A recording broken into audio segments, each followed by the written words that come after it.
Assalamualaikum warahmatullahi wabarakatuh. Hello everyone, my name is Rahmawati. In this video, I would like to explain about the relationship between language and culture.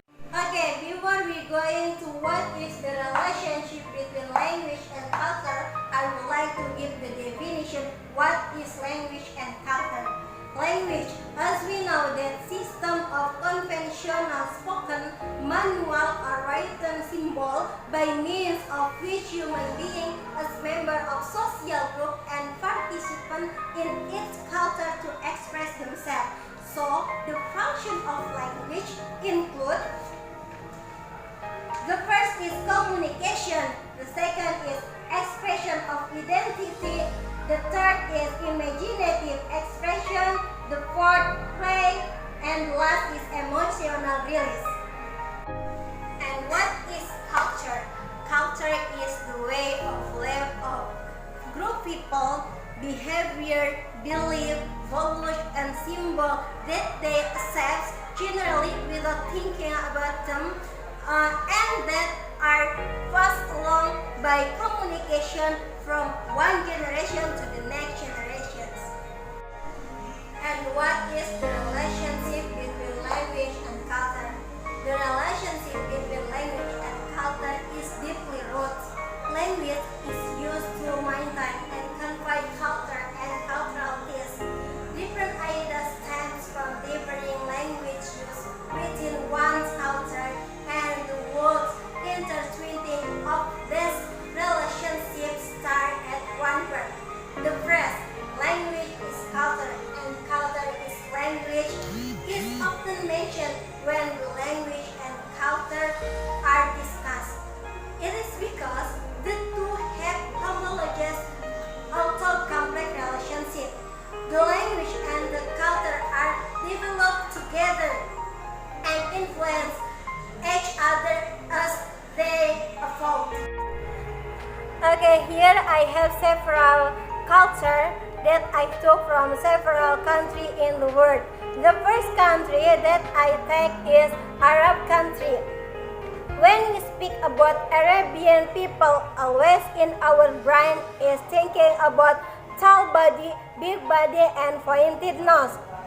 But here I would like to explain how the habit language Arabian people when they usually meet with people on the street, because Arabian people always say greeting or say salam to everyone who meet with them on the street.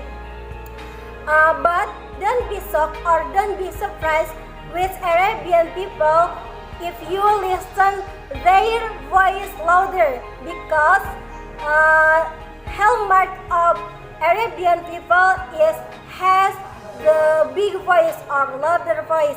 Okay, here I have my brother to give the example how Arabian people to be. Assalamuallaikum. Waalaikumsalam. Min aina jitum ya ammi? Jitu min masih. Okay, kaifa halukum? Alhamdulillah bil khair. Assalamuallaikum. Waalaikumsalam. That is the example from Arabian people. So Arabian people as usual that using domir antum to everyone who older than them. Antum domir is same like tenses in English language. Okay. So just then I speak by amman. Amun is the meaning uncle. That and ammatun the meaning is aunt. Okay, for the next is British culture.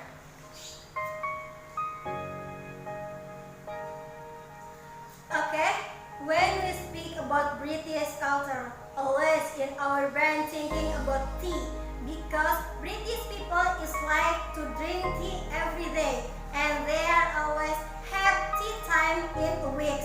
So the habit of British people is to say sorry, please, and thank you if they need help, or they say thanks to everyone who has helped them.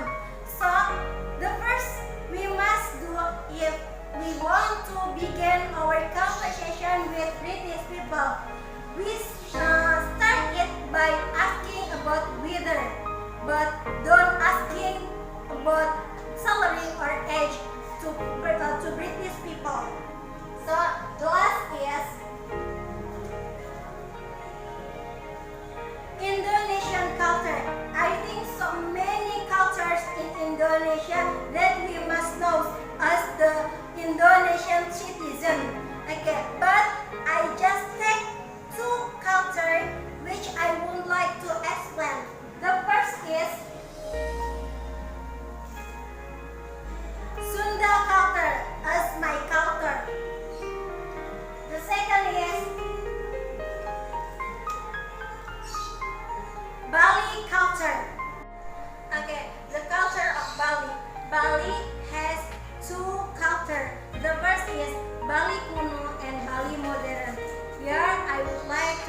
about the habit people of Bali that call two young boy and young girl. As usual, they call by goose or gek who younger than them. Jadi orang-orang Bali itu mempunyai kebiasaan atau hal memanggil yang lumrah dengan sebutan bus untuk laki-laki yang lebih muda darinya dan gek untuk perempuan yang lebih muda darinya. Kemudian panggilan meme dan biang. Panggilan meme dan biang itu biasanya mereka gunakan untuk memanggil ibu dari kerabatnya atau teman ibu dari temannya. Namun perbedaannya, kalau memanggil meme itu ibu yang hanya dari kalangan biasa saja, dan biang itu orang tua atau ibu dari kerabat atau teman dekatnya dari golongan yang bangsawan. Dan untuk panggilan bapak, untuk bapak kerabat atau teman dekatnya itu beli atau wi. Nah, perbedaannya kalau beli itu untuk panggilan bapak dari kalangan biasa dan wi itu untuk panggilan bapak dari kalangan bapak bangsawan. Mohon maaf, boleh dibenarkan jika saya salah. Okay, the second is Sunda culture. This is my culture. Especially I like Sunda because this is my culture, and Sunda culture has two language. The first is soft language and the second is round language. Bahasa Sunda itu terbagi menjadi dua, ada bahasa Sunda lemas dan lembut dan bahasa Sunda kasar. Namun biasanya berbeda daerah juga berbeda bahasa karena bahasa Sunda itu sangat banyak. Contohnya Sunda Banten, Sunda Bogor, dan Sunda Bandung itu biasanya ada perbedaan. Okay, I would like to explain about the language in Sunda, soft Sunda and round Sunda. The first is when people of Sunda say you, the meaning of you, that in soft Sunda is maneh or anjen, but in round Sunda is sia, the meaning of you. So the second example is when we say about I want to behind. I want to behind. In soft Sunda is bade katukang. Artinya mau ke belakang atau mau ke depan bade kapayun. If in Sunda, round Sunda atau Sunda kasar itu areka buri atau areka depan. Buri itu belakang, depan. Areka harap itu depan gitu. So the next is what are you doing in soft Sunda and right Sunda? In soft Sunda, what are you doing is nuju naha, and in round Sunda is kernaon. That is the language and the different language and culture in relationship. Again, that is the relationship between language and culture. Every culture has different language. Because of that, if you want to study the new culture, it means you must study the new language too. Because different culture is of course different language too. Thanks a lot for your attention. And last I say, wassalamuallaikum warahmatullahi wabarakatuh.